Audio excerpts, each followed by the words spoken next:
War in West Asia threatens to fracture global supply chains. As maritime trade routes freeze and energy markets brace for impact, the economic fallout places civilian lives and global stability at immediate risk. Addressing the Parliament, Prime Minister Narendra Modi detailed the crisis. He laid out a clear operational thesis. India has spent the last decade building structural defenses to insulate itself from foreign geopolitical shocks. The government's strategy relies on three specific pillars: rapid civilian evacuation, aggressive expansion of global energy sources, and financial shielding for domestic prices. By engineering these economic and logistical buffers in advance, the country can absorb external shocks.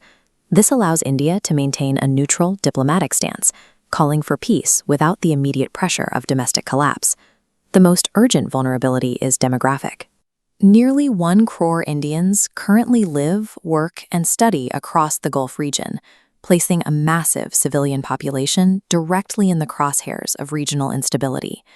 The state responded with a massive logistical extraction. Over 375,000 Indian citizens have been brought back safely since the conflict began. This includes highly targeted operations, like extracting nearly 1,000 citizens directly from Iran, over 700 of whom were young medical students. Executing a rapid extraction of this size serves a dual purpose. It removes citizens from physical danger, and it prevents the kind of widespread domestic panic that can destabilize a government during a foreign crisis. The primary threat is the Strait of Hormuz. A massive portion of India's oil, gas, and fertiliser imports navigate this hostile choke point. To neutralize reliance, India expanded its network over 11 years, shifting from 27 supplier nations to 41 distinct global partners. Backing up these diversified trade routes is a physical domestic buffer. India has built up 53 lakh metric tons of strategic petroleum reserves, providing a massive physical stockpile to ride out temporary supply disruptions. Simultaneously, the state is actively suppressing domestic demand. By pushing ethanol blending in petrol to nearly 20%, the economy eliminates the need for 4 crore barrels of imported oil every single year. Decentralized global supply chains, massive physical petroleum reserves, and engineered domestic fuel reductions.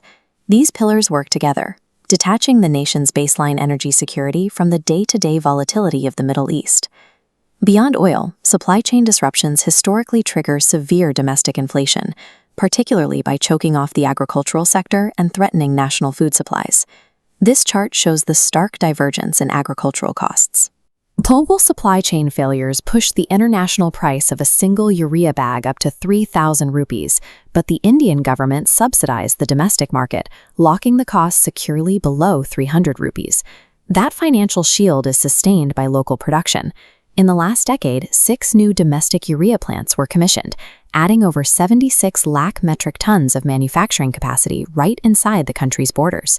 As the extreme heat of summer approaches, the national power grid faces its own stress test.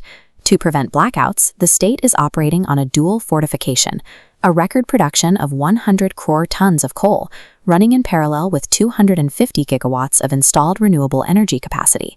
By preempting agricultural inflation and fortifying the power grid ahead of peak summer demand, the government deliberately severs the link between a foreign war and the everyday survival of the Indian citizen. Domestically, the state is preempting economic opportunism. Strict directives have placed law enforcement agencies on high alert to monitor markets, actively targeting black market operations and supply hoarding. Through all of this, Prime Minister Modi has maintained a definitive geopolitical stance. He stated clearly to the Parliament that dialogue and diplomacy are the only viable solutions to ending the conflict. India continues to advocate for global peace and the protection of international commercial shipping. But by securing its domestic energy, food, and citizens first, it ensures the nation remains an insulated fortress, prepared to weather the storm for as long as it lasts.